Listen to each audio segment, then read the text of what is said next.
Welcome sa Tagalog Horoscope, ang iyong gabay sa pang-araw-araw na buhay. Dito, hatid namin ang iyong horoscope araw-araw. Alamin kung ano ang naghihintay para sa iyo sa pag-ibig, trabaho, kalusugan, at swerte. Samahan kami para mas maunawaan mo ang mensahe ng universo para sa iyong araw. Huwag kalimutang mag-subscribe, i-like ang aming mga video, at i-share sa iyong mga kaibigan. Simulan natin ang araw ng may inspirasyon mula sa mga bituin.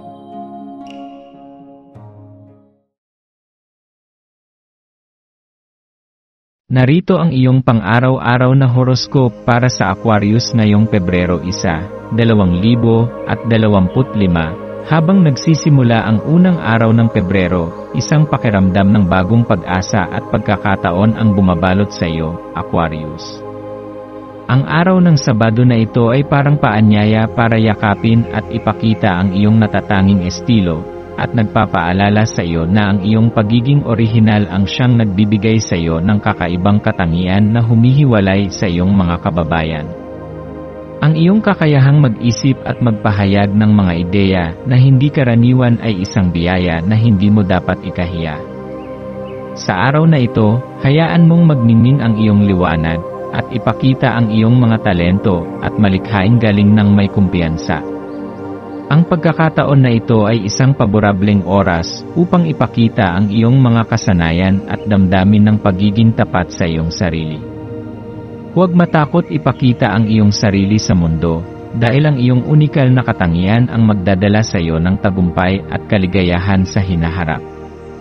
Sa araw na ito, mararamdaman mo ang isang mataas na antas ng enerhiya at intuwisyon na magbubukas sa iyong isipan, kaya't ang pagkakataon na mag-reflect sa iyong sarili ay nararapat. Habang ang buwan ay nasa Pisces, magpapalakas sa iyo ang iyong mga intuwisyon upang magbigay liwanag sa mga tanong at sagot na matagal mo nang hinahanap. Sa mga sandaling ito ng pagninilay, maaari mong mapansin ang mga bagay na noon ay hindi mo nakikita at madalas ay tinatago sa mga sulok ng iyong isipan. Huwag mag-atubiling tanungin ang iyong sarili kung ano ang tunay mong nais at kung ano ang magiging susunod mong hakbang sa buhay.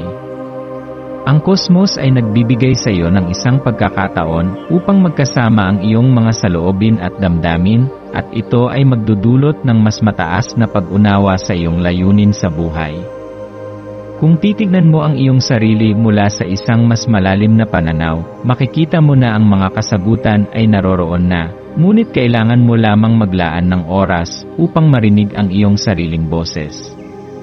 Habang ikaw ay dumadaan sa araw, tandaan na ang pagpapalago ng pasasalamat sa iyong buhay ay may kapangyarihang baguhin ang iyong pananaw. Kapag nagsimula kang magpasalamat sa mga simpleng bagay, makikita mo na ang iyong inner world ay nagiging mas magaan at puno ng kaligayahan.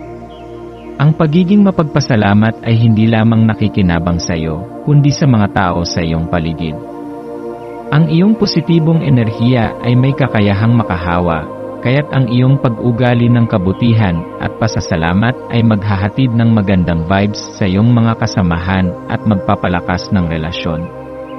Kapag nagsimula kang mag-focus sa mga biyaya na mayroon ka ngayon, mapapansin mo na ang buhay ay nagiging mas magaan, at ang mga hamon ay nagiging mas madali pang harapin. Sa ganitong paraan, natututo kang tanggapin ang lahat ng aspeto ng iyong buhay ng may bukas na puso at isipan, na nagiging susi sa iyong patuloy na paglago at personal na kaligayahan. Huwag mag-alinlangan na magtiwala sa malumanay na gabay ng kosmos sa iyong mga desisyon. Ang mga bituin at ang universo ay naglalayon na tulungan kang makamit ang iyong mga layunin at magabayan ka sa landas na tutugma sa iyong tunay na sarili. Sa araw na ito, ang universo ay nagpapakita ng mga pagkakataon upang mag-focus ka sa iyong mga passion at curiosities. Kung ikaw ay magpapakatotoo sa iyong mga interes at guguluhin ang mga limitasyon na itinakda ng iba, makikita mo ang mga pinto ng mas mataas na kaalaman at personal na pag-unlad na magbubukas para sa iyo. Ang iyong natural na pagkamausisa ay magdadala sa iyo sa mga lugar na dati ay hindi mo pinangarap na puntahan. Sa makatuwid, gawin mong gabay ang iyong mga hilig at pagtangkilik sa mga bagong ideya at eksperimento. Huwag matakot maglakbay sa mga hindi kilalang lugar ng iyong isipan at emosyon, dahil ito ay magbibigay sa iyo ng malalim na pananaw at kakayahan upang makaharap ang mga susunod na hakbang ng iyong pag-unlad. Sa ganitong magikal na araw, maglaan ng oras upang makipag-ugnayan sa iyong mga kaibigan at pamilya. Minsan, ang ating mga relasyon ang pinakamalaking yaman sa ating buhay, at sila ang magiging gabay natin sa mga oras ng pangangailangan.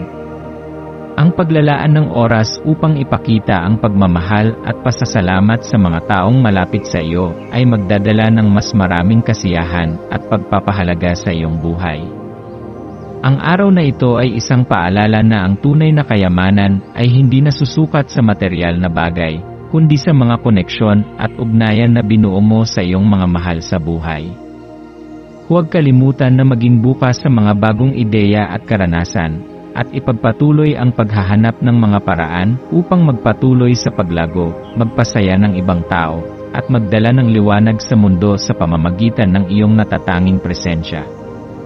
Ang araw na ito ay nagpapakita ng malalim na pag-unawa sa iyong sarili at sa iyong mga layunin. Kung ikaw ay magtutok sa pagpapalakas ng iyong positibong pananaw, ikaw ay mapapaligiran ng magagandang pagkakataon at enerhiya. Magtiwala sa iyong sarili at sa iyong mga kakayahan, dahil ang iyong orihinalidad at malikhain na isipan ang magdadala sa iyo ng tagumpay at kasiyahan sa buhay.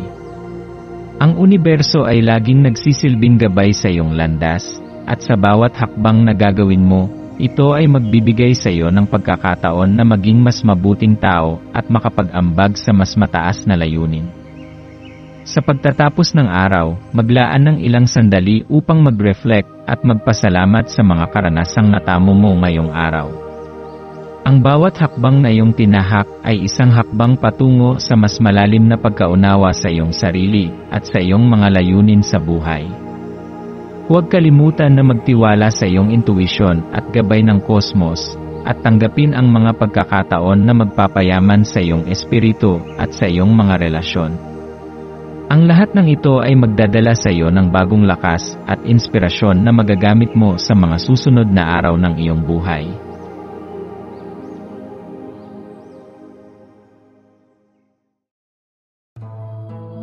Maraming salamat sa panonood ng iyong horoscope ngayon araw. Naway gabayan ka ng mga bituin sa iyong landas. Huwag kalimutang mag-like, share, at subscribe para sa iba pang cosmic na kaalaman. Hanggang sa muli, manatiling konektado sa universo